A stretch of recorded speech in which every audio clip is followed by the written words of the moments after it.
আচ্ছা দাদা, তোমার প্রথমে বয়স বলো। বয়স 72 বছর। 72 বছর। আচ্ছা, 72 বছর বয়সে এখন আপনি কি করছেন? এই আমি এই আমি রিক্সা চালাই। কত বছরের রিক্সা চালান? 56 বছর। 56 বছর। তার আগে কি করতেন? বাবা যখন ছিলে তখন কি করতেন? বাবাকে চাকরি দেওয়ার জন্যে হুম, লোকের ডিম পোলট্রিতে কাজ করত। আচ্ছা। বাবা 70 টাকা মাইনে পেত। বাবা 70 টাকা তখনকার দিনে, তখন কত? 70 টাকা। তার কত সালে হবে বলতে পারবে? ওই কত হবে?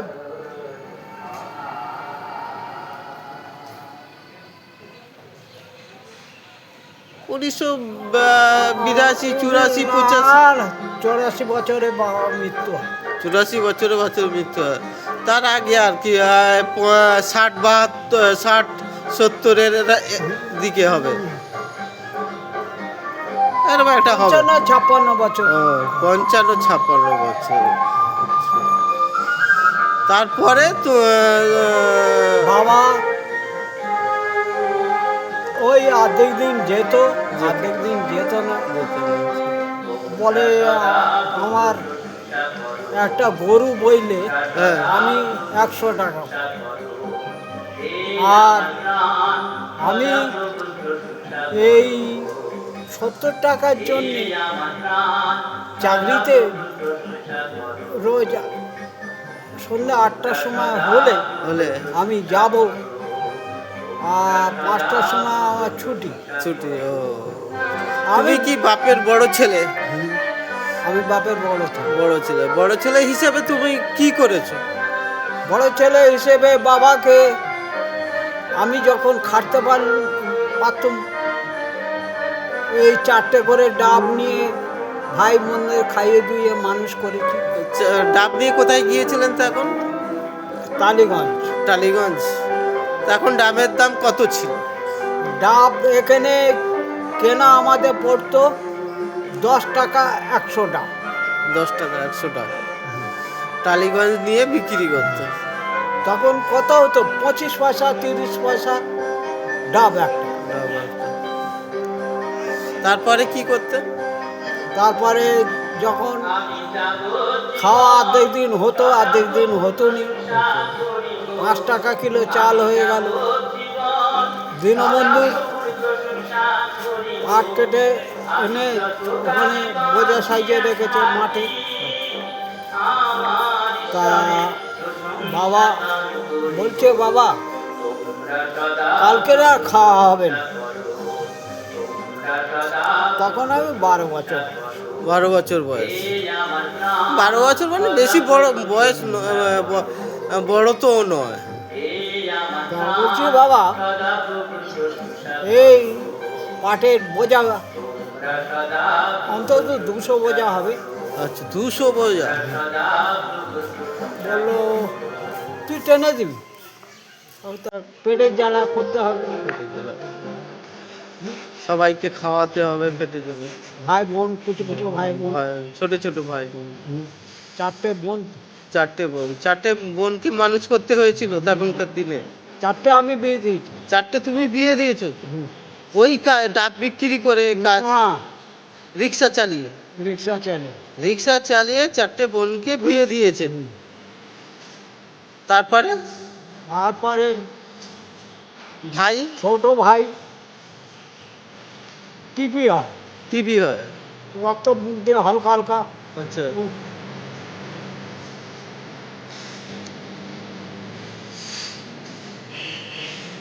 হালকা হালকা রক্ত। তারপরে আমি নিয়ে যাই আমার বন্ধুর কাছে। আচ্ছা। আমার বন্ধু এই এতে চাকরি করে, ওই তোমার হাসপাতালের নাম বলছে না। টিজি হসপিটাল? না, জায়গাটার নাম বলো। বনশ্রী। আমি সেই মোড়ে যে এই হাসপাতাল গোড়া, ওর নাম গোড়াগো। আচ্ছা আচ্ছা। ওর কাছে নিয়ে যাই, বললো ভাই তুই নিয়ে এসছিস তোর ভাইকে, কিন্তু আমি ভালো করে দেবো, আমি ভালো করে দেবো। এই ইঞ্জেকশন 7টা করে ইঞ্জেকশন দেবো, তোর রোজ নিয়ে আসতে হবে, রোজ নিয়ে আসতে পারবি? এতে প্রথম সপ্তাহে 7 দিন নিয়ে গেল, 8 ঘন্টা বসতে হবে, তবে ইঞ্জেকশনটা দেবে। 8 ঘন্টা বসলে তবে ইঞ্জেকশনটা একটু ঠান্ডা হবে, তবে ওকে নিয়ে আসবে। রক্ত ভালো করে উঠতো, সেটা বন্ধ হয়ে গেল, বন্ধ হয়ে যাওয়ার পরে তারপরে মেজো ভাই বলছে ছোট ভাই ভালো হয়ে গেল। তা মা আমার বলে তোর কম উপায়, উপায় কম। আমি বললাম মা আমার উপায় কি? আমার একটা মেয়ে, বড় মেয়ে মারা গেছে, আরো 2টো মেয়ে আছে। তা বললাম আমার কোন উপায়, তোমরা কি করবে করো, আমি এই 300 টাকার বেশি দিতে পারবো না। বাবাকে দিলুম 10,000 টাকা। এখনকার দিনে, এখনকার দিনে 800 টাকা বিঘে জমি চলছে, 800 টাকা বিঘে। বাবাকে দিলুম 10,000 টাকা, আর 2টো গরুর বাছুর কিনে দিল। সে গরু বাছুর দুটো এই অবসরদারের কাছে বিক্রি করলো, ভালো সময় বেশ গরুর বাছুর দুটো বিক্রি করলো। বললো বাবা এই গরু দুটো বিক্রি করলে কেন? বাবা বলছে বাবা কত টাকা বিক্রি করেছো? তা বলছে বাবা 2,000 টাকা। 2000 টাকা। আমি 3,000 টাকা দিচ্ছি বাবা, গরু দুটো ধরে গেল, 3,000 টাকা নিয়ে গেল, দিলুনি, দেয়নি। দেয়নি। তা বাবা বললো বাবা দেবে না, ও 3,000 টাকা তুমি নিয়ে নাও। তুমি জানবে তোমার সন্তানকে, বড় সন্তানকে বিক্রি করলো, বিক্রি করে দিলে। ওই দুটো কিনেছিল, তুমি আমাকে না বলে বিক্রি করো, আমি কি তোমার পয়সা নেব? বললেন সে তো বলিনি। ব্রজবাসী নস্করকে 1.5 বিঘে জমি আমার টাকা নিয়ে বাবা লিখে দেবে, ওর নামে জায়গা কিনে, ওর নামে জায়গা কিনে। সুশীল নস্করের নামে 1.5 বিঘে আর কিনে। ব্রজবাসীর চাকরিটা পেলো, তার একটু হিস্ট্রিটা বলো। ব্রজবাসী হচ্ছে গিয়ে আমি বাবার 8,000 টাকা মাইনে অবধি আমি কাজ করেছি। 8,000 টাকা পাইলো। বাবা মাইনে যখন বাড়ছে, বাবা বলছে বাবা এবার চাকরিটা আমার দে। এবার তুমি সই করো, তুমি টাকা নাও, আমি তো টাকা নিই, তা আমার কি দরকার, তুমি তোমার চাকরি গেলে ওখানে জয়েন করলে হয়ে যাবে। আমি তখন সবাই ভাইজারকে বললাম হিসাবে তো তোমার তোমার পাওনার কথা, বড় বড় ছেলে হিসাবে চাকরিটা মা- তোমার। মাকে নিয়ে গেছি ভবানী ভবনে, এই 12 পয়সা করে রসগোল্লা, হ্যাঁ। 2টো করে রসগোল্লা দেবে, আর 2টো করে সিঙ্গাড়া দেবে, 25 পয়সা নেবে, 25 পয়সা নেবে 1 কাপ করছে। মা বললো বাবা, বাবা মারা গেল, বাবাকে টেনে হিঁচড়ে এ বাড়ি ও বাড়ি করালো, আমি বাড়ি ছিলাম না। তা বাবা বলছে দেয়ালের সঙ্গে সেট করে বস করে দিল, হয়ে গেছে। মারা গেছে।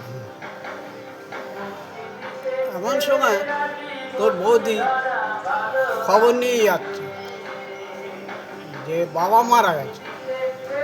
আমার মাথায় কাগে ছবল মারে, কাগে ছবল মারে। আমার মেজ ভাইকে, বড় বোনকে, মেজ বোনকে, বাবা মারা গেছে রে বলে আমি চলে আসছি। কইলেন অটোর স্ট্যান্ডের কাছে, বলছে তুই কোথায় যাচ্ছ এত আন্দোলন করে? আমি বলি যা টাকা লাগবে আমি দেবো, কিন্তু আমাকে একলা হলেও নিয়ে চল। তারপরে বাবাকে দাহ করা হলো সবাই মিলে। তারপরে বাবা এসে দেখি বাবা মরে আছে। ও, বাবা মরে আছে। তা আমার মেয়েকে জিজ্ঞেস করি, বড় মেয়েকে জিজ্ঞেস করি, হ্যাঁ মা বড় মেয়ে মারা গেছে। মেয়ে মেয়েকে জিজ্ঞেস করি, হ্যাঁ মা তোর মা আর তোমার ডাকতে গেছে। আমি বললাম আমি চলে এসেছি। আর কাকা বলো কাকা আসবে।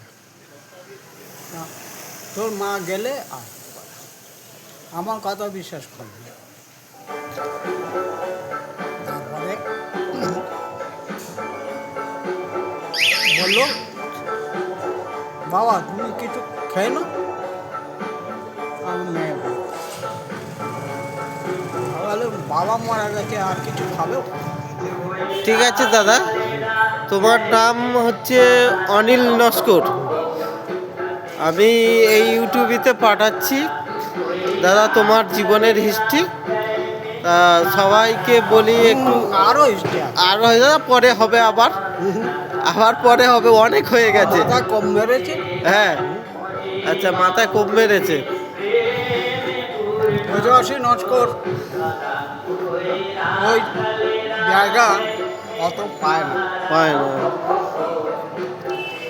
তো চাকরিটাও তো তুমি দিয়েছো বোঝবাসীকে। এখন 60,000 টাকা মাইনে পায়। এখন 60,000 টাকা মাইনে ভাই, ছোট ভাই বোঝবাসী। তোমাকে দেখে না একটু, ওর সঙ্গে কোনো সম্পর্ক নেই। ওর সাথে কোনো সম্পর্ক নেই। ও বলে আমি 60,000 টাকা মাইনে পাই। আমি বললাম আমি 10,000 টাকা নিয়ে যাবো। ঠিক আছে, এই পর্যন্ত থাক, আবার হবে।